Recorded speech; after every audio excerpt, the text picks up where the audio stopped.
Assalamualaikum warahmatullahi wabarakatuh. Bismillahirrahmanirrahim. Alhamdulillahirabbil alamin. Allahumma shalli wa sallim wa barik ala sayyidina Muhammad wa ala alihi wa sahbihi ajma'in, amma ba'd. Pada pertemuan kali ini kita membahas tentang hukum waris Islam, dari mulai pengertian, syarat dan rukunnya, dan hal-hal yang berkaitan dengan harta peninggalan si mayit. Langsung saja kita ke pengertiannya. Jadi pengertian secara bahasa adalah berpindahnya sesuatu dari seseorang kepada orang lain, atau dari suatu kaum kepada kaum yang lain. Tetapi secara bahasa ini tidak hanya terbatas pada harta, tapi juga terhadap non-harta. Sebagaimana Rasulullah pernah bersabda, al-ulama'u warathatul anbiya. Dalam Al-Quran juga Allah berfirman, wa waritha Sulaimanu Dawud. Mewariskan kerajaan kekuasaannya. Jadi makna miras menurut bahasa itu adalah perpindahan, ya, tapi tidak hanya terbatas pada harta. Sedangkan makna istilah adalah berpindahnya hak kepemilikan dari orang yang meninggal kepada ahli warisnya yang masih hidup, baik yang ditinggalkan itu berupa harta, tanah, atau apa saja yang berupa hak milik legal secara syar'i. Adapun bagaimana dimaksud dengan pengertian peninggalan atau bahasa Arabnya tirkah. Pengertian peninggalan yang dikenal di kalangan fuqaha, ulama fikih adalah segala sesuatu yang ditinggalkan pewaris, baik berupa harta atau lainnya. Jadi pada prinsipnya segala sesuatu yang ditinggalkan oleh orang yang meninggal dinyatakan sebagai peninggalan, termasuk di dalamnya yang bersangkutan dengan utang piutang. Jadi seorang mayit itu juga bisa meninggalkan harta, juga bisa meninggalkan hutang. Baik utang piutang itu berkaitan dengan pokok hartanya, seperti harta yang disebut sebagai gadai, atau utang piutang berkaitan dengan kewajiban pribadi yang harus ditunaikan, seperti pembayaran kredit, mahar yang belum diberikan pada istrinya, dan seterusnya. Gitu ya. Sedangkan hak yang berkaitan dengan harta peninggalan ini perlu disampaikan dulu. Dari sederetan hak yang harus ditunaikan, yang ada kaitannya dengan harta peninggalan adalah: 1. Semua keperluan dan pembiayaan pemakaman pewaris hendaknya menggunakan harta miliknya. Pewaris ini orang yang meninggal, si mayit. Dengan catatan tidak boleh berlebihan. Ya. Keperluan-keperluan pemakaman tersebut menyangkut segala sesuatu yang dibutuhkan mayit sejak wafatnya hingga pemakamannya. Di antaranya biaya memandikan, membeli kain kafan, biaya pemakaman, dan sebagainya, hingga mayit sampai berada di tempat peristirahatan yang terakhir, itu di dalam tanah. Maka satu hal yang perlu diketahui dalam hal ini ialah bahwa segala keperluan tersebut akan berbeda-beda tergantung perbedaan keadaan si mayit, baik dari segi kemampuan maupun dari jenis kelaminnya. Yang kedua yang harus diperhatikan adalah hak si mayit. Jadi kalau ada si ahli waris, kok sampai si pewarisnya atau mayitnya ini nggak sampai di kuburan, ya, maka ini berdosa, ya, apalagi jika punya harta itu. Yang kedua, hendaklah utang piutang yang masih ditanggung pewaris ditunaikan terlebih dahulu. Pewaris ini adalah orang yang mewarisi atau si mayit. Artinya, seluruh harta peninggalan pewaris tidak dibenarkan dibagikan kepada ahli waris sebelum utang piutangnya ditunaikan terlebih dahulu. Ini penting, jangan sampai rebutan harta sedangkan si mayit masih punya hutang. Nah, sebagaimana hadis, jiwa ruh orang mukmin tergantung pada hutangnya hingga ditunaikan. Maksud hadis ini adalah utang piutang yang bersangkutan dengan sesama manusia. Adapun jika utang tersebut berkaitan dengan Allah Subhanahu wa taala, seperti belum membayar zakat atau belum menunaikan nazar atau belum memenuhi kafarat, maka di kalangan ulama ada perbedaan pandangan. Ulama mazhab Hanafi berpendapat bahwa ahli warisnya tidak diwajibkan untuk menunaikannya. Jadi kalau ada mayit punya denda kafarat, ya, kafarat bayar misalkan ketika puasa nggak puasa, misalkan, ya, maka nggak wajib ini menurut ulama Hanafi. Sedangkan jumhur, mayoritas ulama berpendapat wajib bagi ahli warisnya untuk menunaikannya sebelum harta waris dibagikan kepada ahli warisnya. Ulama mazhab Hanafi ini beralasan bahwa menunaikan hal tersebut merupakan ibadah. Sedangkan ibadah itu gugur jika seorang telah meninggal dunia. Padahal menurut mereka pengamalan suatu ibadah harus disertai dengan niat dan keikhlasan. Dan hal itu tidak mungkin dilakukan oleh orang yang sudah meninggal. Karena itu ibadah. Bagaimana tahu ikhlas tidaknya? Tetapi meskipun kewajiban tersebut dinyatakan telah gugur bagi orang yang sudah meninggal, ia tetap akan dikenakan sanksi kelak pada hari kiamat sebab ia tidak menunaikan kewajiban ketika masih hidup. Hal ini tentu saja merupakan keputusan Allah Subhanahu wa taala. Pendapat mazhab ini menurut Syariah Sobuni ya, tentunya bila sebelumnya mayit tidak berwasiat kepada ahli waris untuk membayarnya. Namun bila sang mayit berwasiat maka wajib bagi ahli waris untuk menunaikannya. Itu. Jumhur ulama menyatakan ahli waris tetap wajib menunaikan hutang waris terhadap Allah. Hutang apa aja? Hutang puasa, hutang sholat, bahkan ya. Jumhur berpendapat bahwa hal tersebut sama saja seperti hutang kepada manusia. Menurut jumhur ulama, hal ini merupakan amalan yang tidak memerlukan niat karena bukan termasuk ibadah makhluk, ibadah yang murni kepada Allah. Tetapi termasuk hak yang menyangkut harta peninggalan pewaris. Karena itu wajib bagi ahli waris untuk menunaikannya, baik pewaris mewasiatkan atau tidak. Bahkan menurut mazhab Syafi'i, hal tersebut wajib ditunaikan sebelum memenuhi hak yang berkaitan dengan hak sesama hamba. Sedangkan mazhab Maliki berpendapat bahwa hak yang berhubungan dengan Allah wajib ditunaikan oleh ahli warisnya, sama seperti mereka diwajibkan menunaikan utang piutang pewaris yang berkaitan dengan hak sesama hamba.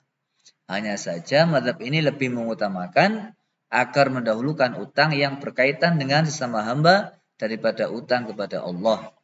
Sementara itu, ulama mazhab Hambali menyamakan antara utang kepada hamba dengan utang kepada Allah. Keduanya wajib ditunaikan secara bersamaan sebelum harta dibagikan kepada ahli waris. Yang ketiga yang perlu diperhatikan adalah wajib menunaikan seluruh wasiat pewaris selama tidak memenuhi jumlah sepertiga dari seluruh harta peninggalannya. Hal ini jika memang wasiat tersebut diperuntukkan bagi orang yang bukan ahli waris. Serta tidak ada protes dari salah satu atau bahkan seluruh ahli warisnya. Jadi kalau ada yang protes nggak bisa ditunaikan wasiatnya sepertiga itu ya. Selanjutnya adapun penunaian wasiat pewaris dilakukan setelah sebagian harta tersebut diambil untuk membiayai keperluan pemakamannya, termasuk diambil untuk membayar utangnya. Saya ulangi lagi, jadi kalau si mayit itu mewasiatkan sepertiga hartanya diberikan kepada orang lain, ya wajib diikuti ya. Itu. Dan jika memang wasiat tersebut diperuntukkan bagi orang yang bukan ahli waris, serta tidak ada protes dari salah satu atau bahkan seluruh ahli warisnya. Ya. Saya lanjutkan lagi. Bila ternyata wasiat pewaris melebihi sepertiga dari jumlah harta yang ditinggalkannya, maka wasiatnya tidak wajib ditunaikan kecuali dengan kesepakatan semua ahli warisnya. Jadi kesepakatan ahli waris itu diperuntukkan jika melebihi sepertiga hartanya. Tapi kalau sudah sepertiga wajib ditunaikan ya. Hal ini berdasarkan sabda Nabi ya, ketika menjabatkan Sa'ad bin Abi Waqqas pada waktu itu saat sakit dan berniat menyerahkan seluruh harta yang dimiliki kepada Baitul Mal, rumah zakat. Kata Rasulullah sepertiga dan seperti sudah banyak. Sesungguhnya bila engkau meninggalkan para ahli warismu dalam keadaan kaya itu lebih baik daripada meninggalkan mereka dalam keadaan miskin sehingga mereka minta-minta kepada orang lain. Ya. Yang keempat yang perlu diperhatikan adalah setelah itu barulah seluruh harta peninggalan waris dibagikan kepada ahli warisnya sesuai dengan Al-Quran, As-Sunnah dan kesepakatan para ulama. Dalam hal ini dimulai dengan memberikan warisan kepada ashabul furud. Ashabul furud yang kita akan bahas ya, seperti ayah, ibu dan seterusnya. Kemudian kepada para asobah. Asobah ini kerabat mayit yang berhak menerima sisa harta waris jika ada. Catatannya adalah pada ayat waris, wasiat memang lebih dahulu disebutkan daripada soal utang piutang. Padahal secara syar'i persoalan utang piutang itu hendaknya terlebih dahulu diselesaikan, baru kemudian melaksanakan wasiat. Oleh karena itu, didahulukannya penyebutan wasiat dan itu mengandung hikmah diantaranya agar ahli waris menjaga dan benar-benar melaksanakannya. Sebab wasiat tidak ada yang menuntut hingga kadang-kadang seorang enggan menunaikannya. Hal ini tentu saja berbeda dengan utang piutang. Itulah sebabnya wasiat itu diutamakan penyebutannya, didahulukan penyebutannya daripada susunan utang piutang. Selanjutnya kita langsung beralih ke derajat ahli waris. Derajat ahli waris ini saya kira tidak begitu penting ya, karena nanti otomatis akan mengalir. Tapi kita baca saja. Ashabul furud yang pertama, golongan yang mendapat bagian pasti seperti ayah, ibu, istri, anak, ini pasti. Asobah itu kerabat yang mendapatkan sisa warisan jika ada. Ada lagi penambahan ashabul furud, kecuali suami istri apabila harta yang diwariskan masih tersisa, ini pembagian sendiri. Dan seterusnya ada juga mewariskan kepada kerabat ini banyak. Tambahan hak waris bagi suami istri ini juga ada pembahasan tersendiri. Dan seterusnya. Langsung saja kita beralih ke selanjutnya. Bentuk-bentuk waris. Nah, bentuk-bentuk waris ini hak waris secara fardu yang ditentukan bagiannya, hak waris secara asobah, jadi kedekatan kerabat dari pihak ayah, dan hak waris secara tambahan. Nah, tambahan itu adalah ada harta sisa yang dibagikan secara hitungan tapi masih sisa. Harta sudah dibagi sesuai dengan itu tapi masih ada sisa, itu nanti ada tambahannya, ada tambahan harta. Hak waris secara pertalian rahim. Nanti kita bahas masing-masing di bab selanjutnya.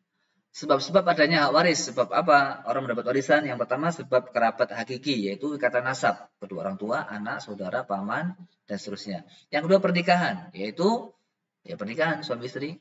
Yang ketiga wala. Wala ini adalah seorang yang memerdekakan budak. Jadi orang yang memerdekakan budak, jika budak itu mati punya harta, maka orang ini bisa mendapatkan harta dari budak tersebut.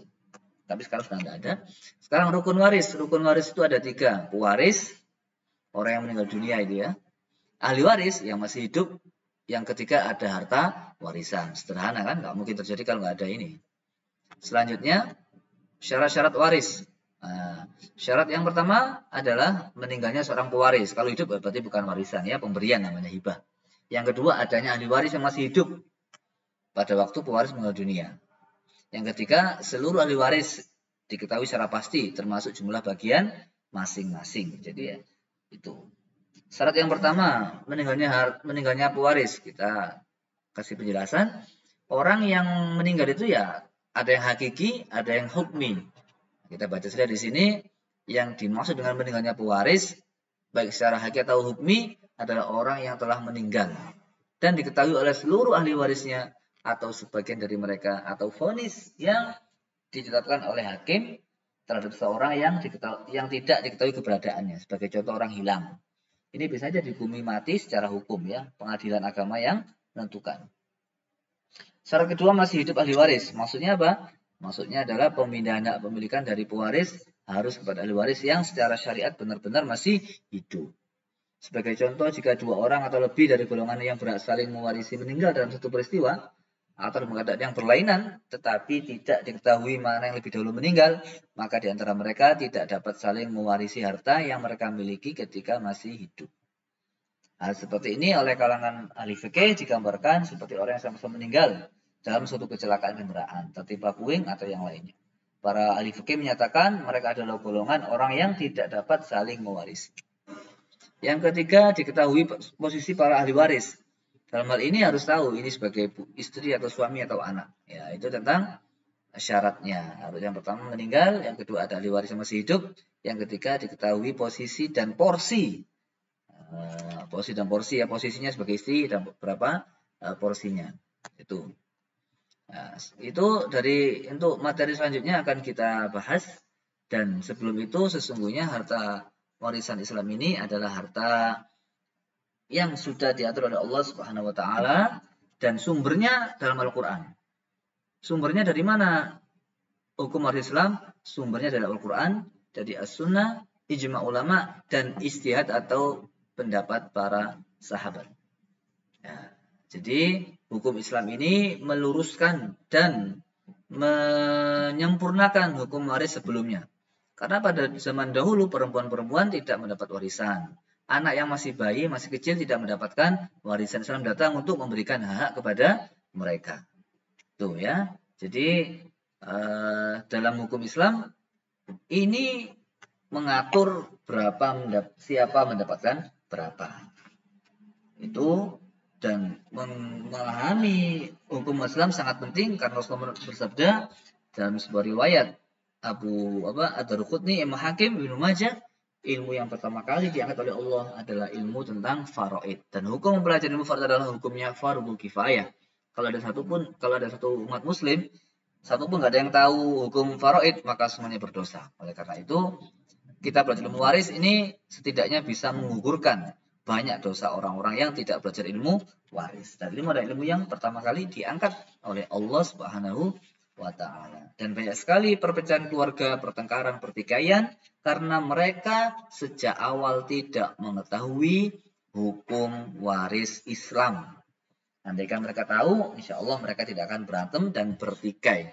Tapi kadang-kadang mereka tahu setelah bertikai di pengadilan, sehingga nafsunya, egonya yang bermain di situ sehingga menyampaikan aturan yang ada, yang mana adalah nafsunya, sehingga sampai ke pengadilan. Dan rata-rata kalau kita lihat ya, kasus yang lama itu kasus biasanya kasus pertikaian tentang masalah pembagian harta waris ini lama sekali, kadang-kadang sampai setahun belum selesai karena melibatkan banyak sekali pihak-pihak.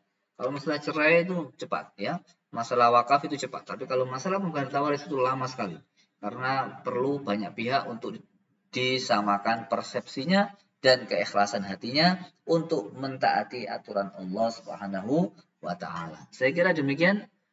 Terima kasih. Wassalamualaikum warahmatullahi wabarakatuh.